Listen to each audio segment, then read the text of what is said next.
हरे कृष्णा कृष्ण कृष्णा हरे हरे, हरे राम राम राम हरे हरे। तो आज हम भक्ति रसामृत सिंधु का अंतिम अध्याय पढ़ने जा रहे हैं और इस अंतिम अध्याय का नाम है रसाभास। ये 51 चैप्टर है भक्ति रसामृत सिंधु का। रसाभास अर्थात रसों के विरोधी मिश्रण को उपरस, अनुरस तथा अपरस में वर्गीकृत किया जा सकता है। यहाँ पे एक कथन दिया है जो एक निर्विशेषवादी का है, जिसने अभी अभी कृष्ण का दर्शन किया है। बोलते हैं, जब मनुष्य भौतिक संसार के सारे कल्मश को पूरी तरह पार कर लेता है तो वो समाधि में स्थिर होकर दिव्य आनंद का आस्वादन करता है। किंतु हे आदि भगवान, जो ही मैंने आपको देखा मुझे वही आनंद मिला। इस रसाभास का नाम है शांत उपरस अथवा निर्विशेषवाद तथा साकारवाद का मिश्रण का विकृत प्रतिबिंब है। तो उनका कथन है कि वो बोलते हैं कि बहुत ज़्यादा जो है ज्ञान अर्जन और ध्यान और उसके बाद कोई समाधि में स्थिर होता है, लेकिन हे भगवान, मेरा तो आपका दर्शन करते ही जो है मैंने सब कुछ प्राप्त कर लिया, वो महा आनंद को प्राप्त कर लिया। तो इस प्रकार हम इस कथन से ये भी समझ सकते हैं कि भगवान का दर्शन और भगवान का जो साकार रूप है, उनके साथ जो सेवा का सेवा के जरिए प्रेम का जो आदान प्रदान होता है, वो सर्वोच्च सुख है। एक अन्य कथन भी है, जहाँ कहीं भी नजर डालता हूँ केवल आप ही दिखते हो। कृष्ण के बारे में कह रहे हैं, अतएव मैं जानता हूँ कि आप कल्मश रहित ब्रह्म ज्योति एवं समस्त कारणों के कारण हैं। मेरा विचार है कि इस ब्रह्मांड में आपके अतिरिक्त कुछ भी नहीं है। यह भी उपरस का एक अन्य उदाहरण है। तो इसमें बताया गया है कि भगवान कृष्ण ही ब्रह्म ज्योति का भी कारण है, जो निराकारवादी ब्रह्म ज्योति में विलीन होने का सपना देखते हैं। तो उस ब्रह्म ज्योति का भी मूल कारण कृष्ण है, क्योंकि कृष्ण के शरीर से ही समस्त ब्रह्मांड में, समस्त वैकुंठ में, भौतिक जगत हो चाहे आध्यात्मिक जगत हो, ब्रह्म ज्योति का विस्तार होता है। तो इसलिए ब्रह्मांड में कृष्ण के अतिरिक्त और कुछ भी नहीं है। ब्रह्मांड के रोम रोम में भगवान है। जब कृष्ण का प्रिय सखा मधुमंगल बहुत फेमस है कि भगवान क्या वो खाने के लिए बहुत फेमस है, उनको लड्डू बहुत पसंद है, मक्खन बहुत पसंद है। तो मधुमंगल परिहास में कृष्ण के समक्ष वो एक बार नाच रहा था। तो उसकी ओर कोई देख ही नहीं रहा था, मधुमंगल की ओर कि वो नाच रहा था। कोई अगर नाचे और सब लोग देखे तो अच्छा लगता है, पर कोई देख ही नहीं रहे थे। इसलिए उसने हंसी में कहा कृष्ण से, हे प्रभु, मेरे ऊपर कृपा करें, मैं आपकी कृपा के लिए प्रार्थना कर रहा हूँ। तो इसमें साख्य रस है और शांत रस, ये दोनों का इसमें मिश्रण है।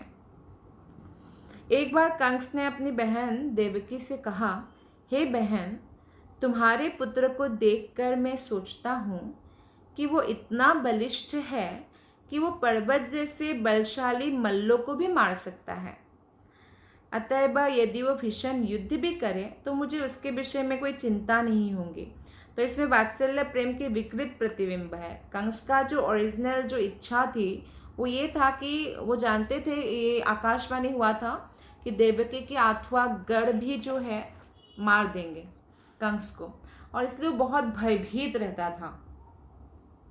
लेकिन वो देवकी, क्योंकि उनकी बहन है, चचेरी बहन है, कह रहे हैं कि तुम चिंता मत करो, कृष्ण को बुलाया तो है मल्ल युद्ध के लिए, लेकिन वो इतना बलिष्ठ है, इतना शक्तिशाली है, भले ही मेरे जो मल्ल योद्धा है वो पर्वत जैसे विशालकाय लग रहे हैं, बहुत स्ट्रांग लग रहे हैं, तुम्हें डरने की कोई ज़रूरत नहीं है, मुझे तो कोई डर नहीं है। मुझे तो मालूम है कृष्ण आसानी से इन मल्लों को मार देंगे, तो इसमें कोई चिंता नहीं करनी चाहिए ऐसे। लेकिन कंस तो इसलिए बुला रहे थे कि मल्लों के हाथों मारे, वो तो ऐसे ही बोल रहे थे ये बात। इसमें वात्सल्य दिख तो रहा है, लेकिन इसका विकृत प्रतिबिंब है, उनके मन में कुछ और है कंस के। ललित माधव में श्रील रूप गोस्वामी कहते हैं, याज्ञिक ब्राह्मणों की सभी पत्नियां तरुणी थी और वे वृंदावन की गोपियों के ही सदृश कृष्ण के प्रति आकृष्ट थी। अपने आकर्षण के कारण ही वो कृष्ण को भोजन बांटा करती थी। यहाँ पर दो भक्ति रस है, मधुर रस और वात्सल्य रस। तो इसको मधुर रस का उपरस कहा जाता है। जो यज्ञ कर रहे थे ब्राह्मण लोग, तो इतने में खबर आया कि कृष्ण आए हुए हैं। तो कृष्ण के जो सखा वृंद है, वो ब्राह्मण जो यज्ञ कर रहे थे स्वर्ग जाने के लिए, तो उनको बोला कि कुछ यज्ञ का कुछ आहार जो भी है भोजन दे दो, कृष्ण और बलराम आए हुए हैं, जंगल में पास ही भूखे हैं। तो भगवान ने स्वयं भेजा अपने सखाओं को, तो भी यज्ञों के ब्राह्मणों ने उनकी ओर ध्यान ही नहीं दिया। और यज्ञ की ब्राह्मणों की जो पत्नियां हैं, जो ना कभी गुरुकुल गई है, ना कोई शास्त्रों का अध्ययन किया है, पर उनके हृदय में कृष्ण के प्रति जो प्रेम था वो ऐसे ही था, एकदम निश्चल सहज प्रेम जिसे कहते हैं, स्पॉन्टेनियस, जैसे गोपिकाओं का था कृष्ण के प्रति स्पॉन्टेनियस लव, तो ऐसा ही प्रेम था। और वो तुरंत सारा भोजन लेकर वो चली गई कृष्ण को देने जंगल। श्रीमती राधा रानी की एक सखी ने राधा रानी से कहा, हे सखी गांधर्विका, गांधर्विका राधा रानी का नाम है, बोलते तुम हमारे गांव की सबसे साध्वी लड़की हो। तो इसमें बोलते हैं कि एक बार ऐसा हुआ था कि कृष्ण ने एक्चुअली राधा रानी जो है, राधा रानी का जो विवाह होता है वो भी एक्चुअली भगवान श्री कृष्ण का ही अंश रूप में विस्तार है। तो राधा रानी का विवाह हुआ अब जैसे उनके साथ, तो फिर क्या होता है, फिर भी तो राधा रानी कृष्ण के भक्त है, तो कृष्ण से मिलती ही थी। तो इसीलिए जो है जो उनकी सास और ननद है जटिला और कुटिला, वो राधा रानी का जो है मिलना उनको अच्छा नहीं लगता था कृष्ण से, और इसीलिए वो लोग या कई सारे बातें करते थे कि ये साध्वी नहीं है, असाध्वी है, मिलते हैं कृष्ण से ऐसे। लेकिन भगवान से मिलने वाले लोगों को ये साध्वी या साधु कहा जाता है, पर वो लोग ऐसे कहते थे। तो कृष्ण ने एक दिन सोचा कि मैं ये सबको प्रूव कर दूंगा कि राधा रानी से साध्वी बड़ा साध्वी तो कोई है ही नहीं, ये मैं प्रूव कर दूंगा। तो फिर कृष्ण ने एक बार ऐसा दिखाया कि बहुत बीमार हो गए कृष्ण, तो फिर कोई भी वैद्य ठीक नहीं कर पा रहे ऐसा।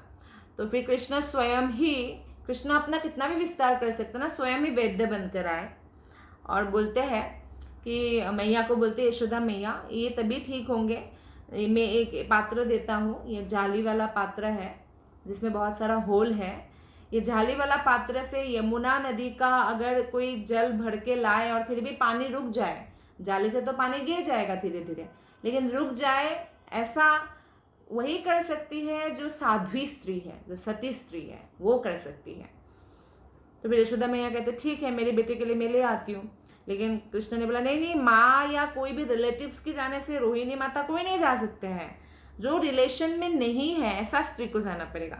तो सारे वृंदावन के सारी स्त्रियां जाने लगी, लेकिन कोई भी पानी को रोक नहीं पाए, जाली जाली जैसा पानी गिर जाता है, उसमें से कैसे लाएंगे। तो फिर अंत में जटिला आई, जटिला बोलते मैं जाती हूँ, मैं परम साध्वी स्त्री हूँ। तो जटिला गई, वो भी नहीं ला पाई, कुटिला गई, वो भी नहीं ला पाई। तो राधारानी की सास और ननद का नाम है ये। फिर जो वैद्य रूप में कृष्ण थे, तो बोलते हैं एक स्त्री और कोई स्त्री बचा है ना, और कोई स्त्री बचा है, तो बोलते बस राधा रानी बची है। तो बोलते ठीक है, उनको बुलाओ। अरे वो कहाँ साध्वी है, वो तो कृष्ण से मिलती रहती है, वो नहीं कर पाएंगे, वो पानी नहीं ला पाएंगे, फिर भी बुलाओ, कृष्ण को बचाना है। तो फिर वैद्य ने कहा, कहने पर वो लाए पानी। तो राधा रानी जब जल लेके आई जाली वाले बर्तन में, एक भी बूंद नहीं गिरा, तो वो पानी फिर कृष्ण को पिलाया, ऐसा दिखाया कि कृष्ण अब ठीक हो गए। तो जटिला कुटिला हैरान रह गई कि हम तो इनको असाध्वी बोलते हैं, पर ये तो परम साध्वी निकली। तो ये कृष्ण ने प्रूफ किया एक प्रकार से कि इस पूरे ब्रह्मांड में, सारे वैकुंठ में कहीं भी श्रीमती राधा रानी से श्रेष्ठ भक्त और कोई भी नहीं है, और साध्वी उसे ही कहा जाता है जो भगवान के परम भक्त होते हैं। कतिपय दक्ष विद्वानों के अनुसार प्रेमी तथा प्रेमिका, नायक नायिका के भाव कई प्रकार से रसाभास उत्पन्न करते हैं। तो कृष्ण की चितवन से गोपियां शुद्ध हो गई। कृष्ण की दृष्टि से, किसी पर दृष्टि पड़ जाए कृष्ण की, कृष्ण का नाम जपे कोई, तो ही व्यक्ति शुद्ध हो जाता है। और कृष्ण जिसको पर दृष्टिपात करें वो तुरंत शुद्ध हो जाता है। लेकिन ऐसे आप नॉर्मल जो सोसाइटी है, समाज है, उसमें कोई लड़का लड़की पर नज़र डालते हैं तो इसको अच्छा नहीं माना जाता है। उनकी नज़रों से बचा के रखते हैं लोग, है ना, दूसरे लड़कों की नज़र से अपनी कुंवारी लड़की को, ऐसा। लेकिन कृष्णा जब किसी पर भी दिव्य दृष्टि डालते हैं तो वो लोग शुद्ध हो जाते हैं, क्योंकि कृष्णा परम सत्य है, इसलिए उनका हर कार्य दिव्य है और शुद्ध है। जब कृष्ण ने यमुना नदी में कालिया नाग के फनों पर नाच कर उसे दंड दिया, तो जो नाग पत्नियां हैं, कालिया नाग की बहुत सारी पत्नियां थी, तो उन लोगों ने कृष्ण से कहा, हे ग्वाल बाल, हम कालिया नाग की तरुण पत्नियां हैं, अतएव अपनी बंशी की ध्वनि से हमारे मन को क्यों क्षुब्ध करते हो। तो इस प्रकार एक प्रकार नाग पत्नी कृष्ण को रिझाने की कोशिश कर रही थी कि हमारे पति को छोड़ दे और मृत्यु दंड ना दे, क्योंकि वही हमारे आश्रय है। तो यहाँ पे ये बताया गया है कि एक प्रकार से नाग पत्नियां कृष्ण को चापलूसी कर रही थी कि आप वंशी से हमारा मन क्षुब्ध कर रहे हो। तो इसमें मिथ्या वचन अर्थात उपरस का ये उदाहरण है अपने पति की रक्षा के लिए। एक भक्त ने कहा, हे गोविंद, कैलाश में यह एक सुंदर पुष्पित कुंज है, मैं तरुणी हूँ और तुम भावुक तरुण हो, अब इससे अधिक क्या कहूँ, जरा विचार करो। ये भी माधुर्य प्रेम में धृष्टता जनित उपरस है। तो इस प्रकार जो है भगवान के प्रति भक्त आकृष्ट होते हैं। जब नारद मुनि वृंदावन से गुजर रहे थे एक बार, तो वे भांदिरवन पहुंचे, जहाँ राधा कृष्ण का विवाह कराया था ना ब्रह्मा जी ने। बहुत लोगों को मालूम ही नहीं, बहुत लोग बोलते राधा कृष्ण का कहाँ विवाह हुआ था, भांदिरवन में हुआ था। पुरोहित कौन थे? ब्रह्मा जी थे। तो भांदिरवन पहुंचे नारद मुनि एक बार, तो उन्होंने उसके एक वृक्ष पर सुप्रसिद्ध शुक दंपति दिखा। शुक मतलब तोता। तो देखा वृक्ष पर बैठे हुए हैं एक जोड़ा शुक दंपति, और जो सदैव कृष्ण के साथ रहता था। तो यह दंपति किसी वार्तालाप का अनुकरण कर रहा था जिसे उसने वेदांत दर्शन पर सुना था। जो भगवान कृष्ण के साथ रहेंगे तो उनका वार्तालाप भी दिव्य होता है। तो इस प्रकार वे विभिन्न दार्शनिक बातों पर तर्क वितर्क करते प्रतीत हो रहे थे। तो ये देखकर नारद मुनि आश्चर्यचकित रह गए हैं और अपलक दृष्टि से देखते रह गए वो दोनों तोता को। ये अनुरस का उदाहरण है। तो कहने का तात्पर्य है कि भगवान के संगति में रहकर कोई भी दिव्य हो जाता है, और ऐसे कोई दंपति हो, भले मनुष्य योनि में हो चाहे किसी भी योनि में, तो वो हमेशा किस बारे में बात करते हैं? कृष्ण के बारे में। कोई भी तर्क वितर्क होता है तो शास्त्र के आधार पर होता है। जैसे शिव जी अपनी पत्नी पार्वती को हमेशा भागवत कथा ही सुनाते हैं। तो इसमें हमें वो उदाहरण याद है कि जब एक तोता ऐसे कैलाश में कथा सुन रहे थे, शिव जी कथा सुना रहे थे, कृष्ण कथा, तो पार्वती जी सुन रही थी, पर बीच में आँख लग गई। तो जो वो बोल रही थी तो वो बोलना छोड़ दिया। सो जाएगा तो इंसान कैसे बोलेगा? इंसान नहीं, वो लोग तो दिव्य देवी है और वैष्णवी है। तो तोता जो है वो बोलने लग गए। तो शिव जी को फिर बाद में जब पता चला तो उनको क्रोध भी आया था कि क्यों ऐसे नकल कर रहे थे करके। तो हम देखते हैं कि कोई भी जो है अगर भागवत कथा के प्रति आकृष्ट है वो साधारण नहीं है, इसलिए शिव जी ने उनको मारा नहीं। त्रिशूल लेकर पीछे गए थे फिर वो व्यासदेव भी पत्नी को भागवत कथा सुना रहे थे, तो उबासी ले रही थी, तो मुंह से तोता गर्भ में घुस गया, और वही होते हैं सुखदेव गोस्वामी। कहा जाता है कि वो श्रीमती राधा रानी और कृष्ण जब लीला संपन्न करके जा रहे थे, तो राधा रानी का तोता है, तो राधा रानी से वो अलग नहीं रह सकते, तो राधा रानी ने कहा कि जहाँ भागवत कथा हो रहा हो आप वहाँ जाओ तो हमारा संग ही मिलेगा आपको, क्योंकि भागवत कथा मतलब कृष्ण कथा। तो फिर वो कैलाश पर्वत जाते हैं। फिर व्यासदेव भी उस तोता का रक्षा करते हैं, शिव जी से कहते हैं कि जब आपके मुख से जो भागवत सुना तो कितने बड़े वैष्णव हो गए, तो आप कैसे एक वैष्णव होकर वैष्णव को हानि पहुंचा सकते हैं। तो फिर शिव जी चले गए। तो अन्य कथा है, जब कृष्ण युद्ध भूमि से भाग रहे थे, जरासंध को 17 बार हरा दिया भगवान ने। ये भगवान का प्लानिंग था। बार बार जरासंध बहुत सारे लोगों को इकट्ठा करके, हजारों हजारों असुरों को इकट्ठा करके लाते थे, कृष्ण बलराम एक बार में ही साफ कर देते थे सबका। तो ऐसे 17 बार किया। फिर कृष्ण ने देखा कि मथुरावासी बहुत उद्विग्न रहते हैं इस वजह से, और ये आता ही रहता है जरासंध, तो ऐसा दिखाया कि कृष्ण भाग रहे हैं, ऐसा दिखाया। तो जरासंध को बहुत अच्छा लग रहा था, गर्व का अनुभव हो रहा था, देखो देखो मेरे से भाग रहे डर के, अरे जिन्होंने 17 बार हरा दिया, अकेले हरा दिया, वो डर के क्यों भागेंगे। लेकिन एक्चुअली एक ही साथ भगवान ने 2 काम किया।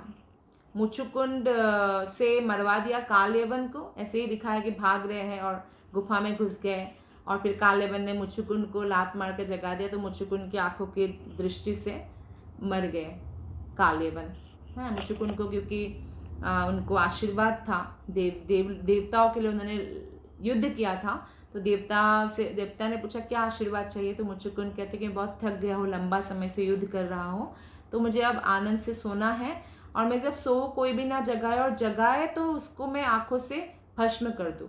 तो कालयवन के उस गुफा में भगवान ले जाते हैं, फिर कालयवन उसको जगाते हैं तो भस्म होके मर जाता है। तो फिर भगवान मुचुकुंद को भी आशीर्वाद देते हैं, और फिर जरासंध से भी ऐसा दिखाया कि भाग गए, और रातों रात मथुरावासी सोए और द्वारका में उठे, रातों रात समुद्र के ऊपर इतना बड़ा राज्य खड़ा कर दिया भगवान ने, द्वारकापुरी। तो जरासंध को तो गर्व का अनुभव हो रहा था, और बहुत हंस रहा था वो, गर्वित होकर कि मैं जय हो गया ऐसा, लेकिन वो जय तो हुए नहीं। तो कृष्ण से संबंधित हर वस्तु भक्ति में अनुभाव कहलाती है। यद्यपि यह अनुभाव भिन्न भिन्न विधियों से प्रकट हो सकता है, कभी सही विधि तो कहीं विकृत प्रतिबिंब के रूप में। समस्त दक्ष भक्तों के मत अनुसार कृष्ण के प्रतिभाव का उद्दीपन करने वाली हर वस्तु को दिव्य रस का उद्दीपन मानना चाहिए। तो इसी के साथ श्री रूप गोस्वामी कृत श्री भक्ति रसामृत सिंधु का भक्ति वेदांत सार यहाँ पे पूर्ण हुआ। तो आज ये भक्ति रसामृत सिंधु पुस्तक का समापन हुआ, पूर्ण हो गया। श्री रूप गोस्वामी यह कहकर समापन करते हैं कि भक्ति रसामृत सिंधु सामान्य मनुष्य की समझ से बाहर है, फिर भी उन्हें आशा है कि इस पुस्तक की भेंट से भगवान कृष्ण उन पर प्रसन्न होंगे। इतना आसान नहीं है, जो भक्ति में लगा हुआ है उनको अच्छा लगता है, जैसे कृष्ण बुक है, ये राधा बुक है, इसको समझने के लिए भगवान के प्रति प्रेम होना ज़रूरी है। और श्री रूप गोस्वामी ने ये पुस्तक भक्ति रसामृत सिंधु की समाप्ति सन 1552 में 1552 में गोकुल वृंदावन में किया था, और अपने जीवन काल में श्री रूप गोस्वामी वृंदावन के विभिन्न भागों में रहे, और उनका जो मुख्य जगह था वृंदावन में वो राधा दामोदर मंदिर था। रूप गोस्वामी का भजन स्थली और समाधि स्थली दोनों आमने सामने हैं। अगर आप राधा दामोदर मंदिर जाएंगे, वृंदावन जाए, तो ज़रूर जाना चाहिए हर एक को, वो बहुत दिव्य जगह है। वहाँ पे रूप गोस्वामी का तो है ही समाधि स्थल और भजन स्थली दोनों, और भी बहुत सारे आचार्य का है, बहुत सारे भक्तों का है, बहुत दिव्य स्थल है। और इसी समाधि के पीछे जो रूप गोस्वामी के समाधि, उसी समाधि के पीछे श्रील प्रभुपाद का भी भजन स्थली है, वहाँ भी आप दर्शन कर सकते हैं। श्रील प्रभुपाद 12 साल रहे वहाँ पे, भागवतम का इंग्लिश अनुवाद किया था, फिर वो अमेरिका गए और पूरे विश्व में जो है हरि भक्ति का प्रचार किया, हरि नाम का प्रचार किया। तो वहाँ से जब किचन का खिड़की खुलता है तो समाधि स्थली दिखता है रूप गोस्वामी का, और वहाँ पे प्रभुपाद का बैठक भी है, दर्शन करना चाहिए, वहाँ बैठ के माला जप करना चाहिए। और लेकिन वहाँ पे 1965 तक ही थे श्रील प्रभुपाद। और कृष्ण की इच्छा से श्रील प्रभुपाद कहते हैं कि मैं इस समय जो है, इस समय भक्ति रसामृत सिंधु पूर्ण किया, तो उस समय प्रभुपाद जी लॉस एंजलिस मंदिर में रह रहे थे और यह तात्पर्य समाप्त हुआ था भक्ति रसामृत सिंधु का 30 जून 1969 को पूर्ण हुआ था। तो आज भी जून महीना ही चल रहा है और आज भी हमारा जो है भक्ति रसामृत सिंधु श्रील प्रभुपाद की कृपा से, गुरु महाराज की कृपा से पूर्ण हुआ। आप सबका बहुत बहुत धन्यवाद। हरे कृष्णा। श्री श्री भक्ति रसामृत सिंधु की जय। श्री रूप गोस्वामी पाद की जय। श्रील प्रभुपाद की जय। गुरु महाराज की जय। आप सभी वैष्णव भक्त वृंद की जय। हरे कृष्णा।